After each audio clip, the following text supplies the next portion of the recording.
Hello! Thank you for joining me today. Together we're going to take a look at the song When Morning Gilds the Skies, referencing nothing but a Bible, a dictionary, and logic to talk about what this song is really saying.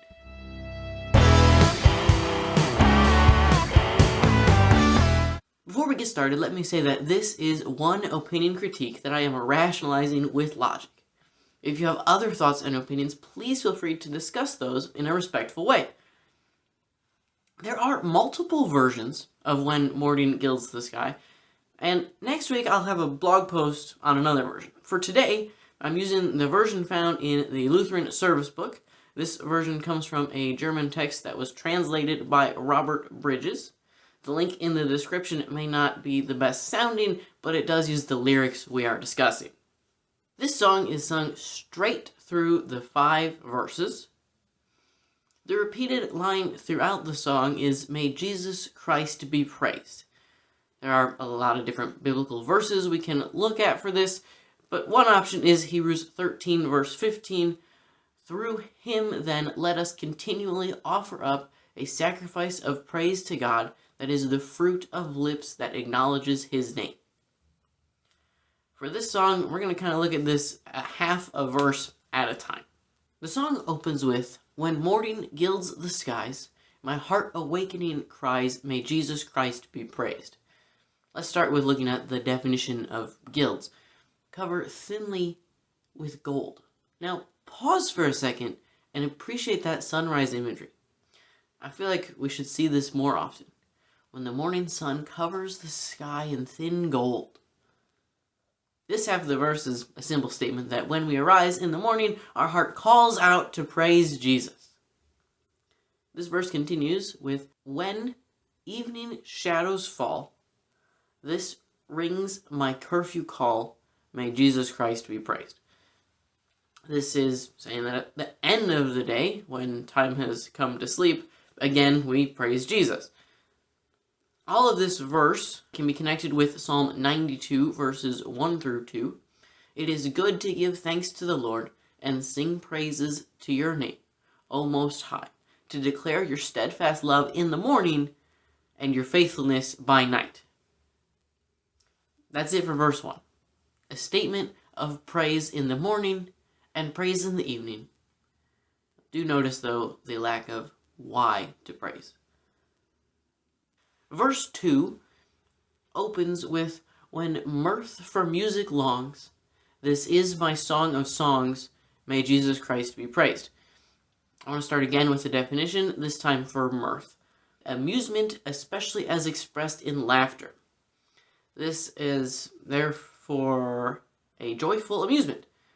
This line is then a statement of, when I am joyful in song, let my favorite line be, Jesus Christ be praised.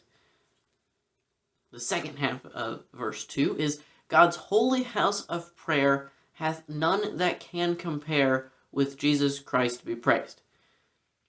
Let's connect this with Philippians 2 verses 9 through 11.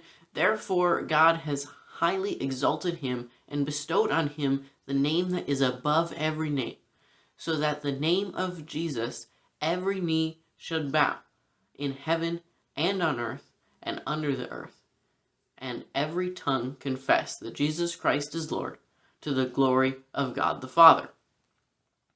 This gives us that connection that no other name can compete with his, and therefore praising his name is the greatest. Verse 2 doesn't have any issues, but compared to verse 1, the logic is slightly disappointing, at least to me. Verse 1 saw this really nice connection between morning and evening, and verse 2 talks about my song, and then jumps to all of prayer.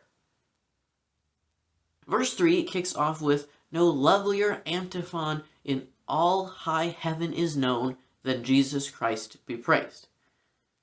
Antiphon is defined as a short sentence sung or recited before or after a psalm or canticle. This is telling us that there is no more beautiful line in existence than Jesus Christ be praised. This can again be connected with Philippians 2 verses 9 through 11. This verse continues with, "There too the eternal word the eternal psalm is heard. May Jesus Christ be praised. This is a little interesting. We can connect eternal word to John 1 verse 1. In the beginning was the Word, and the Word was with God, and the Word was God. This line also states that our repeated line here is the eternal psalm. The tricky part is trying to locate where the there is. I guess it is high heaven from the previous line. It feels a little disconnected though. All high heaven seems to be used as a metaphor in that line, and that doesn't make it as a great option to become a place in these lines. This verse feels the least logical so far, and you know how much I love examples and reasons. We still haven't seen any as far as why we should be praising.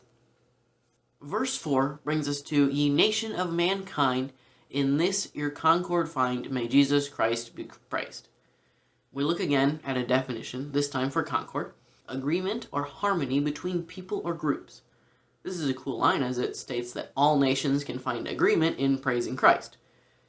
We can also look to Isaiah 45 verse 23, by myself I have sworn, from my mouth has gone out in righteousness, and a word that shall not return. To me every knee shall bow, every tongue shall swear allegiance. Verse 4 concludes with, let all earth around ring joyous with the sound, may Jesus Christ be praised. This can be tied to 1 Chronicles 16 verse 23, sing to the Lord all the earth, tell of his salvation from day to day. This is saying that everyone on earth should be joyfully praising Jesus. The verse to me is back to feeling more like verse 1. It gives us that statement of all nations and then continues with all on earth. The final verse starts with, sing, sons and stars of space, sing ye that see his face, sing Jesus Christ be praised. This has continued to grow in that scope of who should be praising. We can also see his control over everything in Revelation 6 verse 13, and the stars of the sky fell to the earth as a fig tree sheds its winter fruits when shaken by a gale. This song closes with, God's whole creation, or both, now and evermore, shall Jesus Christ be praised. This we can see also connect to Philippians 2 verses 9 through 11. Therefore God is highly exalted him and bestowed on him the name that is above every name, so that the name of Jesus every knee shall bow in heaven, and every tongue confess that Jesus Christ is Lord, to the glory of God the Father. This verse once again feels like it connects itself well and shows that continued growth. Logically, this song is actually very good, especially if you omit verses 2 and 3. Verse 1 shows us that great individual praising, verse 4 shows us the world praising, and verse 5 shows us everything ever created praising. That is some solid growth and expansion on the idea. However, we still don't see any real reasons for why to praise.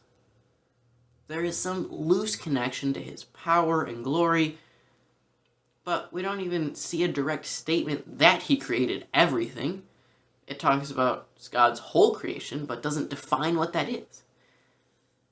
It also has no mention of sin or salvation Christ offers, the true reason for the praise. Additionally, although it may be hard to complain about repeating Jesus Christ be praised 10 times in total of 30 lines, makes this one line 1/3 of the song. As for if it should be sung in a church, the answer is not by itself. The service that uses it better have made sure it very clearly, as all services should, the reason for that praise. But what do you think?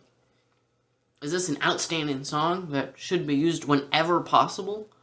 Also, if you like this video, why not leave a like and share it with others? I want to make the videos that people find enjoyable and interesting, so make sure I know you like it.